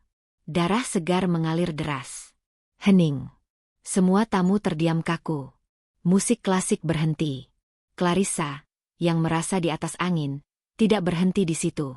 Dia mengambil gelas wine di meja dan menyiramkan isinya ke wajahku yang sedang kesakitan di lantai. Dasar perempuan kampung tidak becus. Mata kamu di mana? Lihat baju aku basah. Kamu sengaja kan? Raihan berdiri. Wajahnya merah pada menahan malu dilihat kolega bisnisnya. Dia menatapku bukan dengan kasihan, tapi dengan murka. Intan, bawa dia keluar. Bikin malu saja. Dharma. Seret dia ke belakang. bentak Raihan. Aku menangis menahan perih di tanganku dan rasa sakit di hatiku. Di depan puluhan orang, suamiku membiarkan aku disiram dan diusir seperti anjing. Tapi tiba-tiba, cukup. Suara itu bukan dari Raihan. Bukan dari Pak Dharma. Itu suara Nenek Rima. Nenek Rima berdiri dari kursi rodanya dengan gemetar. Wajah tuanya basah oleh air mata. Dia berjalan tertatih, selangkah demi selangkah, mendekat ke arahku yang terkapar di lantai. Oma, lirihku. Nenek Rima tidak mempedulikan pecahan kaca yang bisa melukai kakinya. Dia berlutut di sampingku, memeluk tubuhku yang kotor oleh tumpahan wine dan darah. Ya Allah, Intan, cucu mantuku. Apa yang mereka lakukan padamu, nak? Nenek menatap Raihan dengan tatapan yang bisa membunuh. Raihan, kamu biarkan istrimu diperlakukan seperti binatang oleh pelacur ini. Di depan matamu. Di rumahku. Clarissa melotot. Nenek jaga bicaranya ya. Dia itu cuma pelayan. Aku yang calon istri Raihan. Pelak. Sebuah tamparan keras mendarat lagi di pipi Clarissa. Tapi kali ini bukan dari nenek. Itu dari Raihan. Raihan menampar Clarissa? Semua orang kaget, termasuk aku. Raihan menatap Clarissa dengan nafas memburu. Bukan karena membela aku, tapi karena Clarissa sudah kelewatan menghina neneknya di depan investor penting. Tutup mulutmu, Clarissa. Jangan bentak nenekku. Clarissa memegang pipinya. Sok berat. Kamu nampar aku demi pelayan ini? Saat ketegangan itu memuncak, tiba-tiba pandanganku menjadi gelap gulita. Rasa mual yang sedari tadi kutahan meledak. Perutku kram hebat. Ah, sakit. Aku merintih memegangi perut bawahku. Rasanya seperti ada yang diremas di dalam sana. Intan? Intan kenapa? Darah. Ada darah. Teriak nenek histeris. Aku melihat ke bawah. Di antara pahaku, mengalir darah segar. Bukan darah dari tangan, tapi dari rahimku. Kesadaranku hilang. Hal terakhir yang kudengar adalah teriakan panik Raihan memanggil namaku. Aku terbangun di ruangan yang serba putih. Bau obat-obatan menyengat. Bukan gudang. Ini kamar rumah sakit. Kamar VVIP yang sangat mewah. Aku mengerjapkan mata. Tanganku terpasang infus. Di samping ranjangku, Nenek Rima sedang tertidur di sofa sambil memegang tasbih. Dan di ujung ruangan, berdiri Raihan. Dia menatap keluar jendela, punggungnya terlihat tegang. Mas, panggilku lemah. Raihan berbalik. Wajahnya aneh. Ada campuran rasa kaget, bingung, dan takut. Kamu sudah sadar. Suaranya datar, tapi tidak sekeras biasanya. Aku di mana? Kenapa perutku sakit?